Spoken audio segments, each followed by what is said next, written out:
আমরা কি সেই জান্নাতে যেতে চাই সবাই? ওই জান্নাতে যাওয়ার জন্য কিছু কাজ করতে হবে।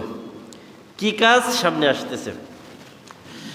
আল্লাহ পাক রব্বুল আলামিন বলেন, ওয়া ইযা তুলিয়াত আলাইহিম আয়াতুহু যাদাতুহুম ঈমানা ওয়া আলা রাব্বিহিম ইয়াতাওয়াক্কালুন।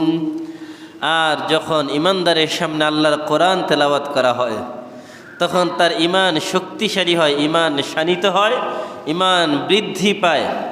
এবং ঈমানদারের সামনে যখন কোরআন তেলাওয়াত করা হয়, আল্লাহ পাক রব্বুল আলামিন বলেন, ওয়া ইযা মা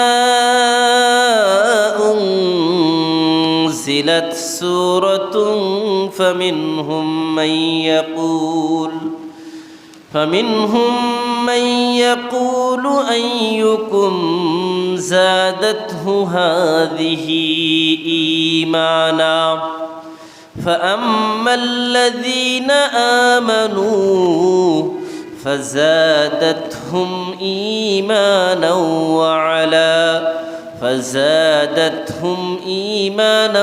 وهم يستبشرون। আল্লাহ পাক রব্বুল আলামিন বলেন, যখন কোনো সূরা নাজিল হয় তখন ঈমানদারদের মধ্য থেকে কিছু মানুষ মাইয়াকুলু আইয়ুকুম বলে যে তোমাদের মধ্য থেকে কার কার ঈমান বৃদ্ধি করেছে এই সূরা যে আল্লাহ নাজিল করেছেন, এই সূরা নাজিলের পরে কার ঈমান বেড়েছে, কার ঈমান বেড়েছে। এইভাবে একজন আরেকজনকে বলতে থাকে, যাদাতহু হাযিহি ঈমানা, এই সূরা কার কার ঈমান বাড়িয়েছে বলো। ফাআম্মাল্লাযীনা আমানু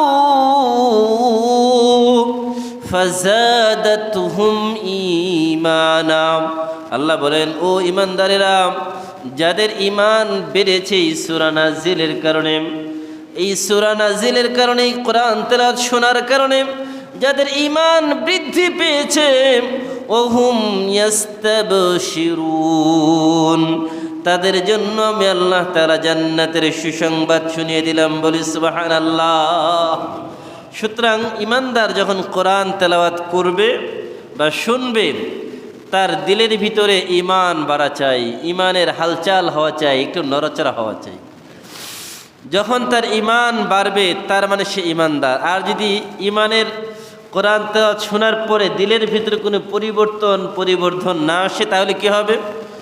ওয়া আম্মাল্লাযীনা ফি কুলুবিহিম মারাদুন ফাযাদাতহুম রিজসান ইলা রিজসিহিম ওয়া মাতু ওয়া হুম কাফিরুন।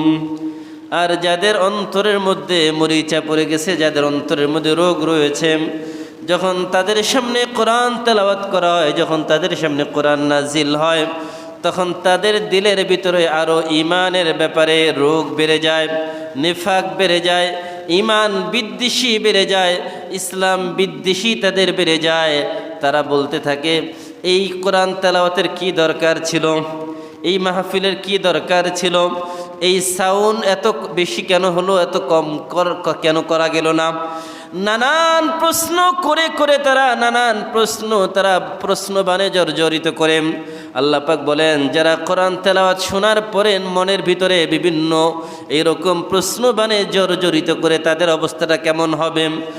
وقال الذين كفروا لا تسمعوا لهذا القرآن والغوا فيه لعلكم تغلبون فلنذيقن الذين كفروا عذابا شديدا ولنجزينهم أسوأ الذي كانوا يعملون ذلك جزاء أعداء الله النار لهم فيها دار الخلد جزاء বিমা কানু বিআয়াতিনা ইয়াজহাদুন। আল্লাহ বলেন, দুনিয়ার মধ্যে যে মানুষগুলো কোরআন শুনতে চায় না তাদের অবস্থাটা কি একটা দৃষ্টান্ত আল্লাহ দিয়েছেন। আল্লাহ বলেন এটা হচ্ছে কাফেরের দৃষ্টান্ত। কাফেররা কি বলে? লা তাসমাউ লিহাযাল কুরআন, এই কোরআন তোমরা নিজেরা শুনবে না এবং অন্যকে শুনতেও দিবে না। ওয়ালগাউ ফি, কোরআন যেখানে আলোচনা করা হয়, কোরআনের মাহফিল যেখানে হয়, কোরআনের তাফসির যেখানে হয়, ওয়ালগাউ ফিহি, সেখানে তোমরা হট্টগোল সৃষ্টি করো, সেখানে তোমরা বাধা বিপত্তি সৃষ্টি করো, সেখানে তোমরা অরাজকতা সৃষ্টি করো, নানান অপবাদ দিয়ে ওই মাহফিলগুলোকে বন্ধ করে দাও। লাআল্লাকুম তাগলিবুন, যাতে করে তোমরা সফল হতে পারো, বিজয়ী হতে পারো। এটা কাফেররা বলে। আমরা এখনও দেখি অনেক মাহফিলে ওলামায়ে কেরাম যখন কথা বলে তখন অনেক ভাইরা না বুঝে ওলামায়ে কেরামের মাইক কেড়ে নেওয়ার চেষ্টা করেন। ওলামায়ে কেরামের কথার মধ্যে তারা কথা বলার চেষ্টা করেন। আল্লাহ পাক রব্বুল আলামিন বলেন, ওয়ামান আহসানু কাওলাম মিম্মান দাআ ইলাল্লাহি ওয়া আমিলা সালিহান ওয়া ক্বালা ইন্নানি মিনাল মুসলিমিন। ওই ব্যক্তির কথার থেকে আর কার কথা বেশি দামি হতে পারে, কার কথা বেশি মূল্যবান হতে পারে? যে আল্লাহর কোরআন দিয়ে কথা বলে, যে আল্লাহর কোরআন দিয়ে মানুষকে নসিহত করে এবং বলে ওয়াকালা ইন্নানি মিনাল মুসলিমিন, আমি একজন মুসলমান। বড় আফসোস, দেখা যায় এখন এটা ট্রেডিশন হয়ে গেছে। কেমন? আলোচনা চলছে, মাঝখানে একজন আসছে অতিথি, বক্তার মাইক বন্ধ করে ওই অতিথিকে বলা হয় হুজুর 2-4 মিনিট কথা বলবে, উনি ব্যস্ত আছে, কথা বলে চলে যাবে। এমন হয় না?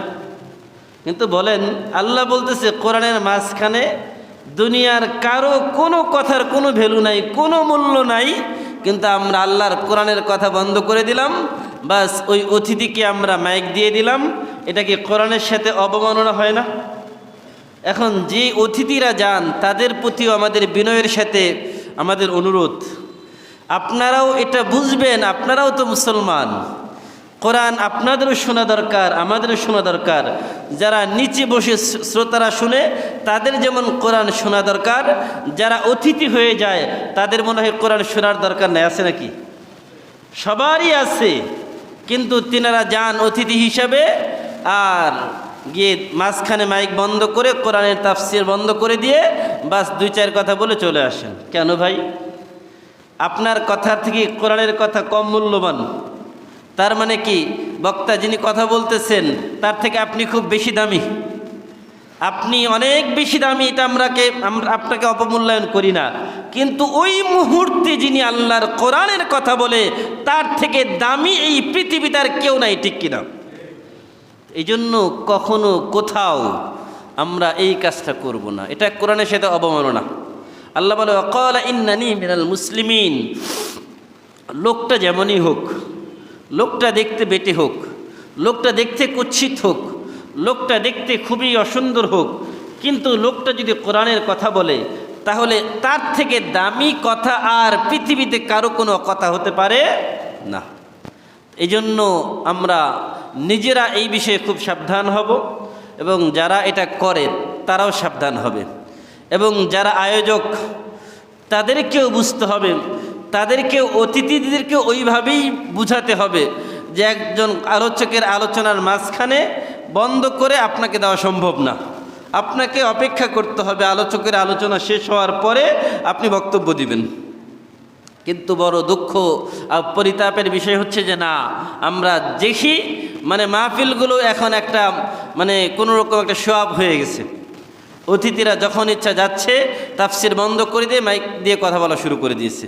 এটা কোরআনের সাথে এটা বেয়াদবি হয়, কোরআনের সাথে অবমাননা হয়।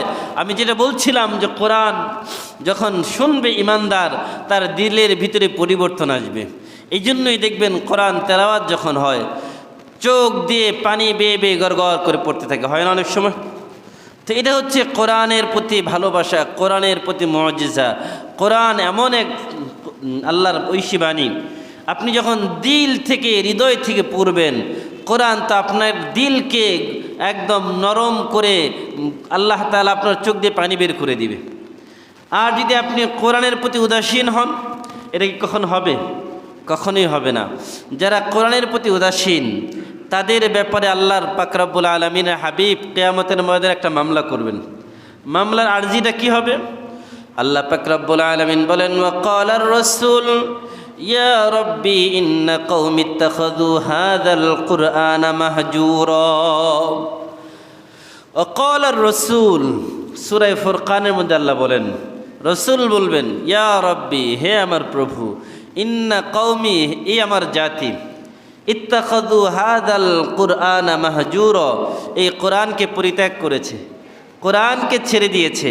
তারা মনে করেছে কোরআন দিয়ে নামাজ চলবে, কোরআন দিয়ে রোজা হবে, কোরআন দিয়ে তো হজ হবে, কোরআন দিয়ে যাকাত হবে, কোরআন দিয়ে সাদাকা হবে, কোরআন দিয়ে সমাজ চলবে না, কোরআন দিয়ে রাষ্ট্র চলবে না। এটা ছিল তাদের চিন্তা। তারা শুধু ব্যক্তি জীবনে কোরআন পালন করেছে, সামাজিক জীবনে, পারিবারিক জীবনে, রাষ্ট্রীয় জীবনে তারা কোরআন নিজেরাও পালন করে নাই এবং পালনের চেষ্টাও করে নাই। ব্যক্তি জীবন, সামাজিক জীবন, পারিবারিক জীবন, সব ক্ষেত্রেই কোরআন মুসলমানের লাগবেই লাগবে।